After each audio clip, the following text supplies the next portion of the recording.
of Humanities and Law. His career objective is to make the best use of his knowledge and teach and motivate young minds to work for societal development. He had completed his diploma in electrical engineering and then graduation in BA LLB followed by LLM from Maharaj Sayajirao University, Vadodara, and doctorate in law from Veer Narmad South Gujarat University, Surat. He is currently working as associate professor at Parul Institute of Law, Parul University, Vadodara, Gujarat. He also worked as assistant professor at R.N. Patel Ipukowala Law School, Anand. Dr. Rajesh Kumar Singh has vast experience. He has practiced as an advocate at Supreme Court and District Court of Vadodara. He also worked as electrical assistance manager at L&T Private Limited. He has published more than 10 research papers and articles in the well-known journals. He has also been invited for guest lecture at various organizations and colleges. He has also presented various papers in conference and seminar. With this short introduction of our key speaker, Dr. Rajesh Kumar Singh, let us begin with our today's webinar. Over to you, sir. Thank you so much. A very good afternoon to all of you and all the viewers. First of all, I thank you to Manthan Patel and the whole team of Forensic India who has invited me. Uh, Before that also I have delivered one lecture, but today's topic is very interesting one. Okay. So the topic is the post-mortem, and second, it is divided into two parts. So first is the post-mortem and second is the investigation. So I will take the investigation part first and then I will go to the post-mortem. So let us suppose an incident took place, let us suppose a murder took place, or let us suppose any crime took place. So what will be the first step in the criminal offenses? That what are the first step? First, a person will lodge an FIR, and the full form of FIR is an first investigation report. Now, what is an FIR? Let us understand. It is defined in section 154 of the CRPC. That is FIR in cognizable offense. And what is cognizable offense? Cognizable offense are those offenses in which police can arrest a person without warrant. Means it is a grievous offense, means it is a serious offense. So there is no need of issuing a warrant by the magistrate. So police has a directly power to arrest a person. But in a case of a rape, let us suppose a rape is there, then in that case, the inspector who is going to investigate should be a woman police officer. It should not be a man. Because in the case of a rape, the accused cannot give the proper statement before the men. So the statement is taken by the woman police officer. And if suppose in case of a rape, that is the punishment is 376 of the Indian Penal Code, and the definition part is given in 375 of Indian Penal Code 1860. So pertaining to this, the investigation part will be done by the woman in the case of a rape. But if suppose a murder took place, then in that case, a man police officer, and if suppose a person and the accused is man or the deceased is a man, so in that case, the investigation can be done by the man police officer. And for your information, any FIR which is being lodged in the jurisdiction area is to be investigated by the police authority, which should not be less than sub-inspector. Means sub-inspector do not have a power to investigate the matter. Only sub-inspector, up to sub-inspector, they have a power. But no constable has a power. Constable can go and visit the place and they can have a they can support the investigation. But the whole detailed inquiry will be done by the inspector or the in charge police station or sub-inspector. It should not be less than sub-inspector. Or suppose no one is there, then as the state government prescribe. That is the very important thing. Okay. Now, coming to, let us suppose FIR is being lodged, investigation was completed, and then what will happen? After investigation, that report is to be submitted by the in charge police station in the form of a charge sheet, and there is a provision in the CRPC, that is under section 173 of the CRPC. The charge sheet has been defined, and in the charge sheet, the content should be the name of the parties, what offenses he has done, what offenses alleged by the police, and what are the evidences available. That all has to be mentioned in the charge sheet. If suppose the pancharama has been made, that also to be mentioned in the charge sheet. And if suppose any sample was sent to the forensic laboratory and that report has been carried out by the forensic authorities, then that report is also to be annexed in the charge sheet. And then the charge sheet will be submitted to the magistrate. Before that, one more process which I left was that examination of the police. So what will happen? Let us suppose there are total 10 accused. So all accused are to be investigated by the police, and then other witnesses are to be examined by the police officer. So police officer has a power to examine under section 161 of the CRPC.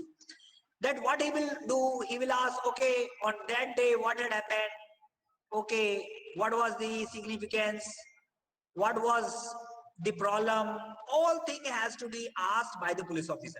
But as per the Evidence Act, under section 24 of the Indian Evidence Act, whatever the statement which is given by the police officer, given to the police officer, is irrelevant. Means whatever statement, if suppose you are giving to the police officer, is to be proved before the magistrate. Otherwise, the statement is said to be irrelevant. Are you getting me, guys? So the basic aspect is what? That, thank you, ma'am. So the basic aspect is what? That whatever the investigation which was done is to be incorporated by in the examination, and section 162 of the CRPC talks about that whatever the statement which was given before the police officer is need not to be signed. Why? What is the reason? Reason is that if suppose you will sign, it becomes an evidence. So that's why, because again the statement which is given to the police officer is irrelevant. So that again is to be confessed before the magistrate. Correct? So this is the very important aspect. And when the charge sheet will be when the charge sheet will file, then what will happen? When the charge sheet will file, then the trial starts. And if suppose there is a case of murder, or suppose there is a case of a cognizable offense, a case of serious offense, in that case, the matter is to be referred under section 209 of the CRPC, and there is a committal to the session court. So no magistrate has a power to run a matter of a murder or the offenses which is more than 7 years has to be taken trial by the session courts. So this is the aspect of the investigation. Now, when this trial starts, the investigating agency will give a report, and when they will go in the court and when the trial start, then the public prosecutor will present his case. When he will present his case, he will read out the fact of the case, and when the fact of the case is to be read it out, then there is a cross examination. Now you can ask me question, sir, what is cross examination and what is examination in chief? In the criminal law, examination is chief is done by the public prosecutor, and the cross examination is done by the advocate of an accused. Because when first in the trial, when the trial start, then the witnesses are being produced from the prosecution side. Now what do you mean by prosecution? Means the police will present his case, because always police will favor the complainant. Now one more thing which I left, suppose you went to the police station and police is not taking your FIR, then in that case what you will do? Yes, Mr. Nirbhay Jha, what you will do? Suppose police is not taking your case, then what you will do? See, if the Sir, police is sir, we can yes, complain yes, nearest magistrate. no. If suppose police is not taking your complaint, you can write to the superintendent of police.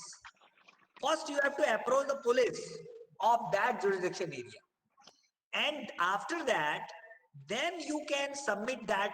Then, if suppose he is also not taking, then you can approach under section 200 of the CRPC in the private complaint. So it is, there is a case of Lalita Kumari versus Union of India. In Lalita Kumari, it has been explained that the police has to take, the Honorable Supreme Court has said that the police has to take any cognizable offense. He cannot deny. Otherwise, a departmental inquiry can be done against that police officer. Are you getting me, guys? All are getting me? So the basic aspect of this investigation part is totally dependent on the police officer. But there is a one section in the CRPC 159. If magistrate think that the investigation was not done by the properly by the police officer, what magistrate can do, you know? Magistrate can ask to the preliminary inquiry. If you think that no, this charge sheet which was filed is not irrelevant, the evidences which was submitted is not correct, then magistrate has a power under section 159 of the CRPC. He can ask to have a preliminary inquiry in that particular case. So this is what the investigation, and you know, when the trial start, there are lots of evidences which is being first, the evidences from the prosecution, from the police side will be produced, and after that then the defense will be given a chance to produce that evidences. So the basic idea is what, that whatever evidences which has been produced before the police officer, that police officer will take it and note it down in the charge sheet and submit to the magistrate. If magistrate think that this is a cognizable offense, this is a serious offense, he will transfer that case under section 209 and session court will take that case under section 209 of the CRPC. And after taking the cognizance, then the session trial starts. And when the sessions trial start, the public prosecutor will present the case. And after that, there is an all the evidences by the prosecutor will be presented. Then the defense will be given the chance to present their evidences. And then there is a cross-examination by the both the parties. Means firstly, accused advocate will examine the complainant witnesses, and then complainant witness will also examine the accused witnesses. And after that, there is an argument and there is a settlement of a matter by the judge. So this is the basic idea of the criminal prosecution and criminal investigation and how the trial starts. Now I will go to the post-mortem, which is the second part of this topic, and then I will have a last 10 minutes for the question answer. So can anyone of this student, can you tell me that is what is post-mortem? Yes, Mr. Shundu, can you tell me what is post-mortem? Anyone from forensic science? Autopsy of a body. Pardon? See, basically, a post-mortem is the examination and investigation, and it is also known as autopsy. Autopsy is the examination of a body after death. And what is the aim of this post-mortem? The aim of the post-mortem is to determine the cause of death, by what reason this death has been caused, and post-mortem are carried out by the pathologists, doctors who are the specialists in undertaking the nature and causes of the death. Now I will present one PPT that how this post-mortem is being done. So I am right now presenting one PPT to all you guys.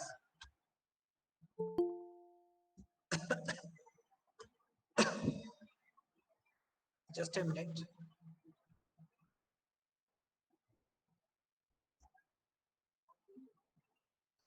Now you can see this. All guys can see this. Yes. Okay, so I am just in this mode, in the presentation mode. Now there is a one important thing which is in the forensic, that is taphonomy. Basically, it is the study and interpretation of the post-mortem process of the human remains, that is the history of a body that is following the death. What are the importance is to determine the time of the death, at what time the death has been caused, to differentiate the death and suspended animation, and what are the signs of death. Now you can see from this PPT the signs of death. One is immediate. In immediate, there is an instability and the loss of voluntary. Second is cessation of respiration. You know, when the respiratory system is being sucked up. And next is cessation of the circulation. Suppose your blood circulation is totally stopped, then it is also one of the signs of the death. So you can find out three things from immediate action. And earlier, how you can find out the earlier action? One is pallor. Second is loss of elasticity and color of a skin. Third is post-mortem lividity, that is straining, that is also said to be a lever motrice. Third is primary flaccidity of the muscles, means your muscles should be captured, fractured.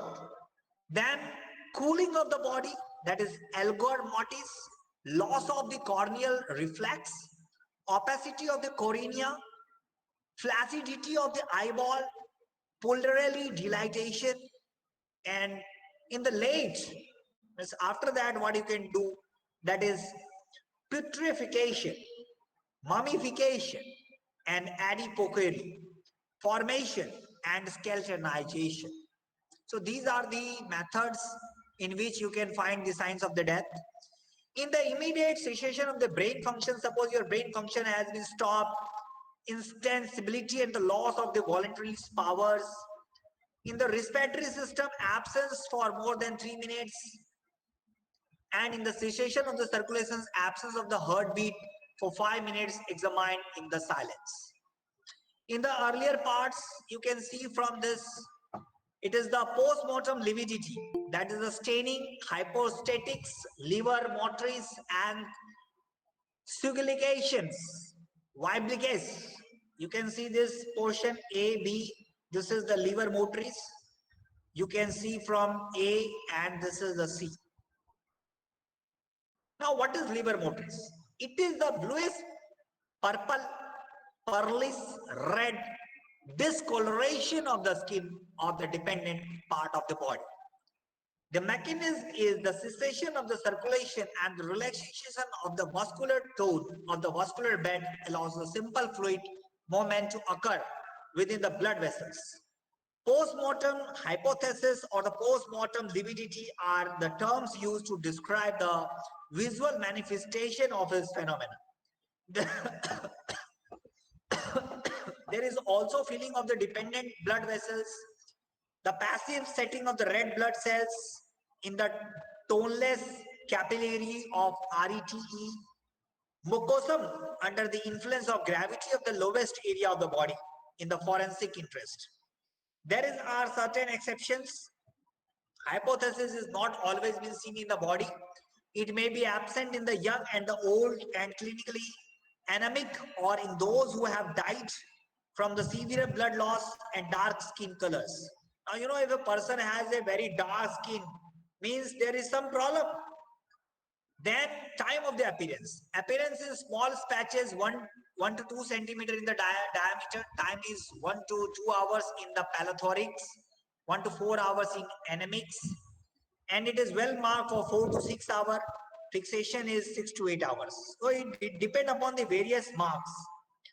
Now posturate, you can see in the supine, neck, entire back, flanks and side of the neck.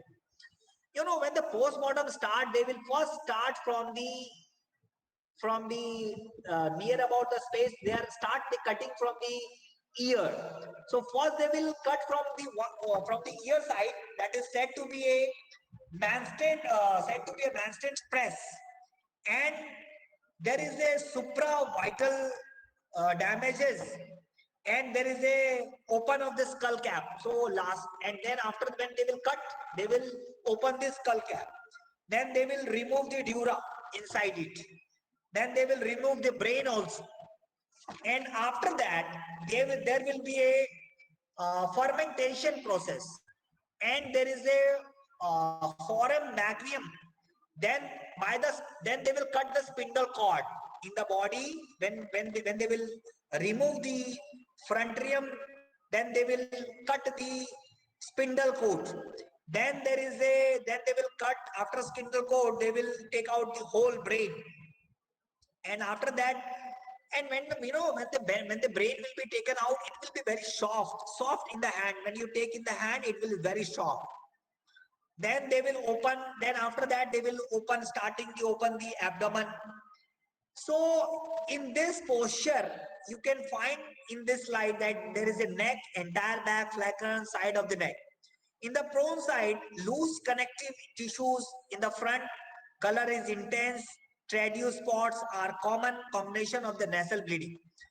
Lying on one side, blood will settle on this side, and intervented drunken head and neck, consecutive harmocharge. In the upright, there is lower parts. Then you can see from this slide that is a contract pallor, that is pink, deep pink, blue, purple. In carbon monoxide poisoning, dark red. These are all the which are seen as per the opium. Say for example, opium poisoning, then that it becomes a blackish. If suppose a hemorrhage, then it becomes a pale purple. Suppose asphyxia is there, then dark blue is violet. So this is the, now what is cadaveric spasm? Is said to be the stiffness of the muscle that has to be witnessed immediate at death. And the basic for this concept is the finding of item gripped firmly in the hand of the deceased before the honest of the normal rigor.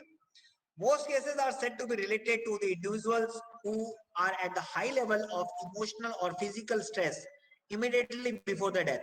Suppose a person is on the stress mode, and when he died, he was in very stress, then also can be identified.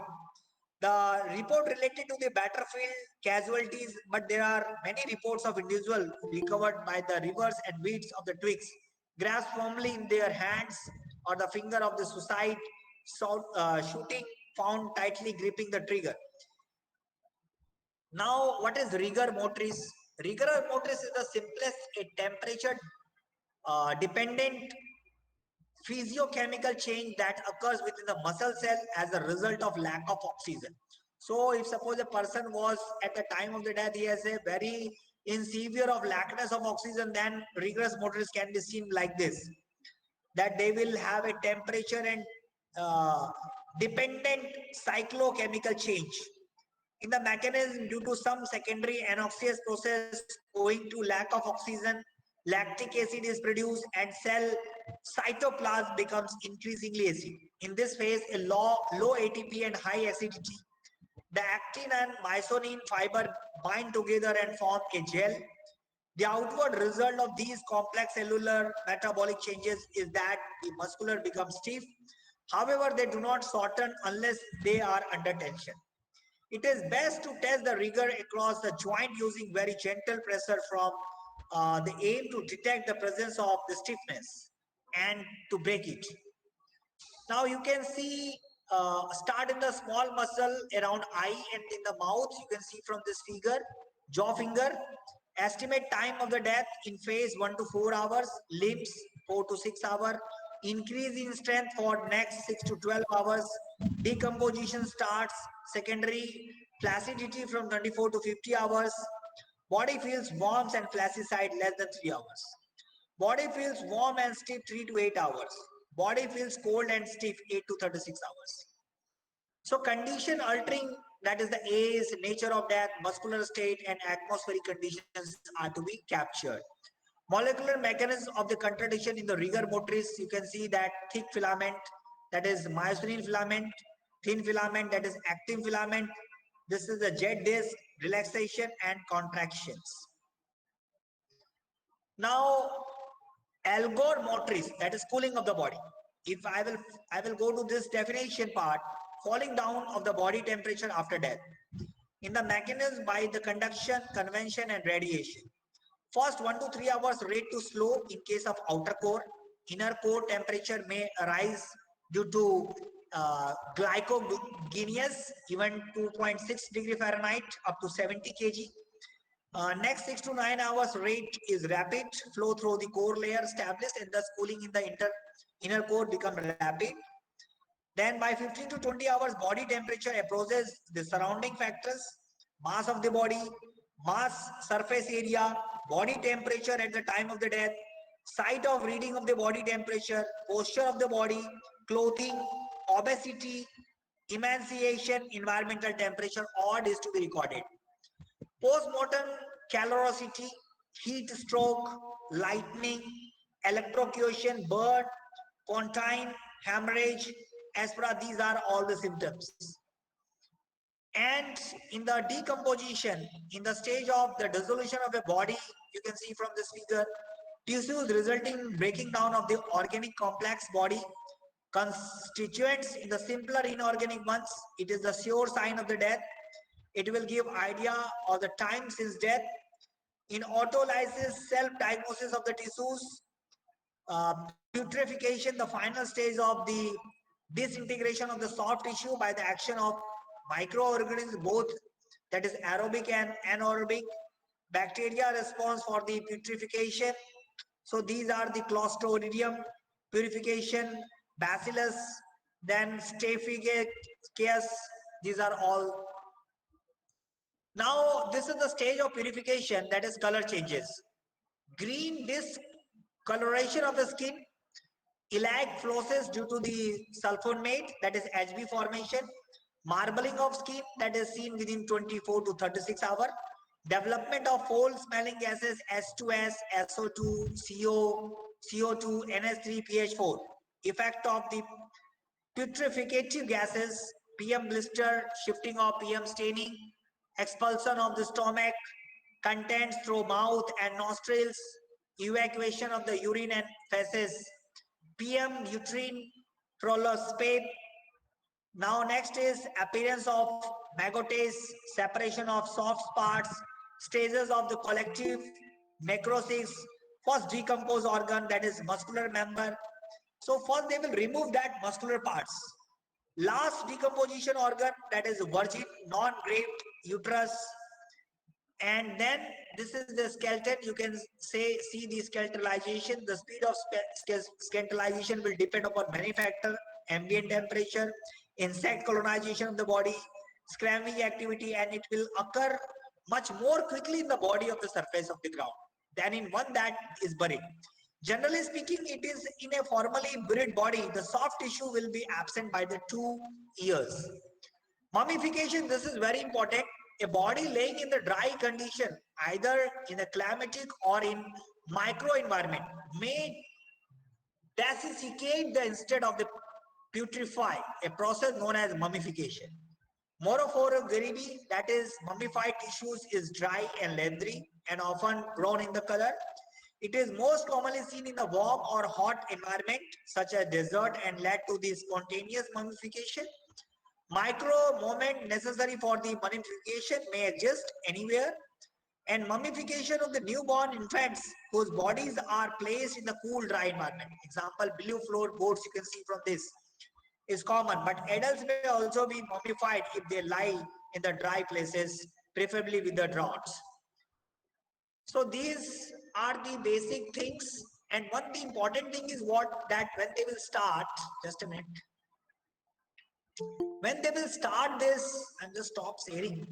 When they will start the post-mortem, they will start from the ear side and they will cut with the knife, but slowly they will go to the other side of the ear. And after that, they will open the mastoid press. So the outer surface of the hair will be taken out. First, that will be taken out. After that, there is a skull cap. Then they will remove the skull cap. After that, they will remove the dura. And after that, they will remove the brain. and after that they will ferment, they will do fermentation, and they will go for the forum of the magnum. Then they will cut the spindle cord. Then they will have a after that spindle cord they will start to take out the brain. Then after that they will have a then they will start to open the abdomen. You know how they will analyze what is the basic, whether the person has been died with a suppressor, whether the person has been died with certain injuries, whether the person has been died. So in the examination, when we are asking the question to the forensic authorities, we will ask the question that when you have done this post-mortem examination, what the part which you have cutted at the first. So he will say, sir, we have started by this and we have cutted this. We will ask why you have cutted this portion first. As per the procedure, you have to cut the first these types of things. So in the cross examination, the person will going to speak, and as an advocate, we will examine what are the lacuna. Now you can see the Riya Chakrabarti case. This was the report was the postmortem was done, and the report was done by the doctors, and doctor has given a report that this is a case of a suicide. So what was the basic ingredients of the suicide has to be taken care in the cross examination. So cross examining the person is most important in the case of the criminal offenses. When any post-mortem or any forensic authorities are coming in the court, and when we are examining, because we are not the doctors, but we should understand the certain respiratory system, whether his uh, blood was blocked, if suppose any hemorrhage, if suppose any big thing was put it on the head, then there is a spot of blood. So whether it was accumulated when the postmortem was done, it should be shown in that. So the doctor will write in his report, and on the basis of that report, we will examine that what was the ingredient when you have what, how much spot you have find out, how many sustain of the blood was there. So these are the various questions which we are, as an advocate, we are examining. Now, basically, when they will start the cutting the abdomen, I think when you see there are various videos on the YouTube also, when they are starting the cutting the abdomen, then there is a yellowish color is coming from inside, and they will also find out the muscles. They will also cut the petroleum. Then they will also cut the intestine. Then they will also cut the structure where over the chest.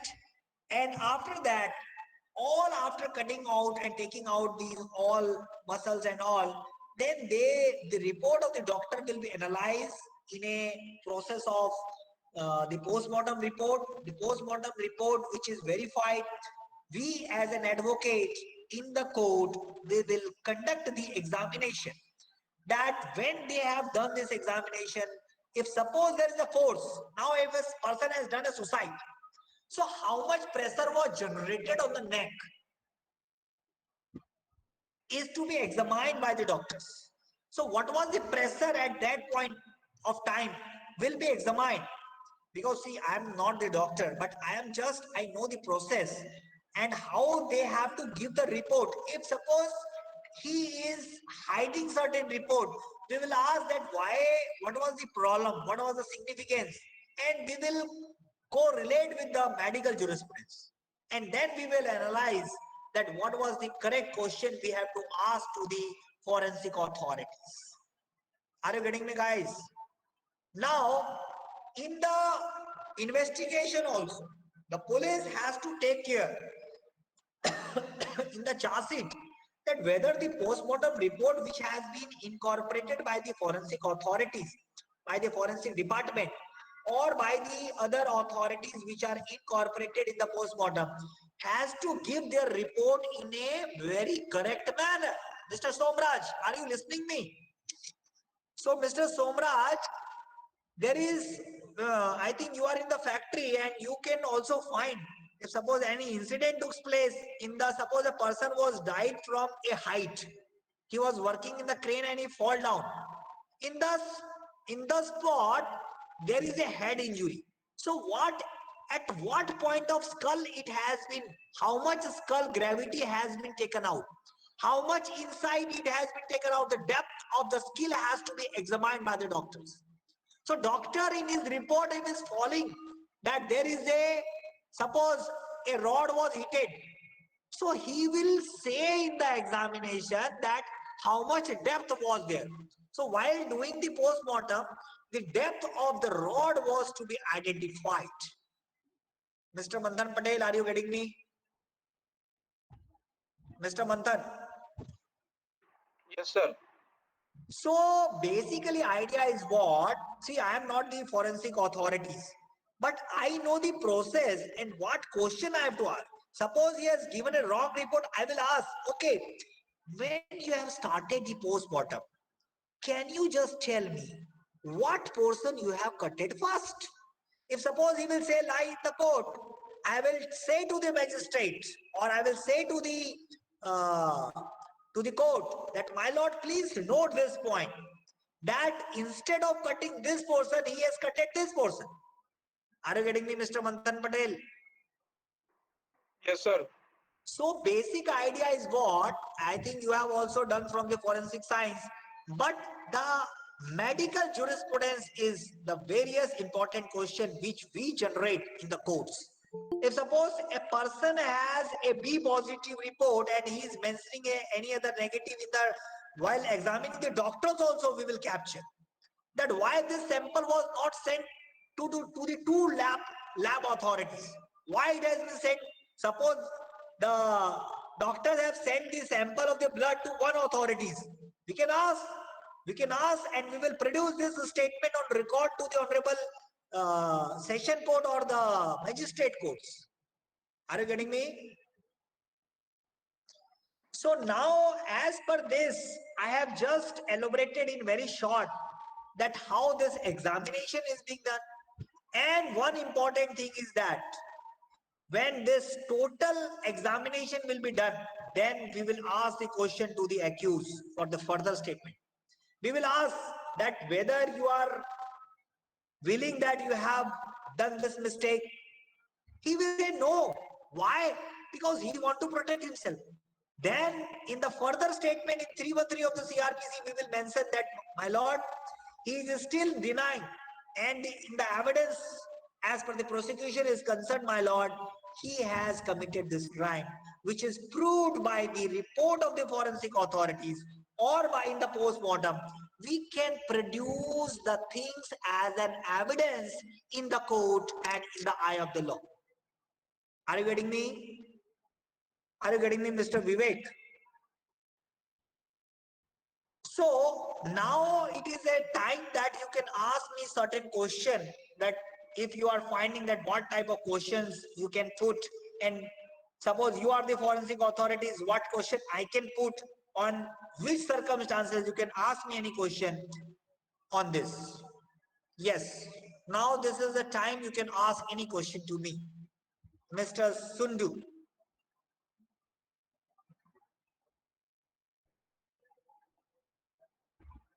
Yes, guys, please come up. Bhavani, Vivek, Nirbhay, Suman. Yes, guys. Any Hello, questions? sir. Yes. Very good Can you hear afternoon. me? Yes, yes. Good afternoon. Sir.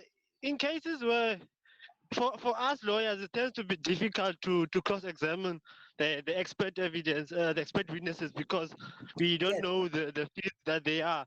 Would you Yes. advise that in turn, you rather bring the defense as a defense, you rather bring your own experts? Would you advise on that? Yes, why not, Mr. Sundu? If suppose there is suppose there is a doctor who is stating Yes. a wrong statement. Let us presume. What I Yes. will ask, Mr. Doctor, when this patient came, when this body came to you, what you have seen? He will say that there was blood was coming from head. So I will ask, okay, what you have done? What treatment you have done? If suppose his treatment was not fast, suppose he is lying in the statement, and if it is come to the evidence, then I will show to the court that, my lord, this body was presented to him at 3:30, and he has started his, because you know, when an examination of the post-mortem will be done, the time of the post-mortem examination will be noted by the doctors. At what time they have started and what time they have ended. Are you getting me? So in the cross-examination, if he is captured, then I will produce that evidence, that statement to the magistrate, because he is confessing before the magistrate. Are you getting me, Mr. Shundu? Yes, sir. Yes. Any other question, Mr. Sundu? My question on that. Since you know that we as a defense, let's say I'm a defense attorney, and we want Yes. to bring our own expert evidence, Yes. would you advise us doing that, bringing our own doctor, or we just cross-examine the state prosecutor's evidence? In the, let us suppose you are the doctor, you came in the court. Then first the question will be put by the prosecutor. He will chief examine. And then if I am the accused advocate, I will examine, okay, can you just tell me what was the blood and what report you have submitted is by blood group? Mr. Sir, are you getting me? So the basic idea is what? That it is a question which is going to be take out the evidence from the authorities. If suppose authorities have taken a money and they are stating a wrong statement, they will be captured as per the medical jurisprudence with the question which I am producing it, isn't it? Yes, sir. Yes. Any other question from any other students? I would like to interact everyone. Shalian, Suman, Suman, are you there? Yes. Vishaka, Vishaka Rathi. Okay, Mr. Pradhan, I think there is no question, so we can close. Yes, sir. Great. Thank you so much, sir, for enlightening all of us about postmortem and how investigation is conducted by police in criminal offense. I hope all the participants have understood about it. I also thanks all the participants for attending the webinar by giving your valuable time. Last but not the least, I also thank Forensic India and its team for organizing such a knowledgeable webinar. Thank you all once again. Have a great day. See you soon. Thank you so much, sir.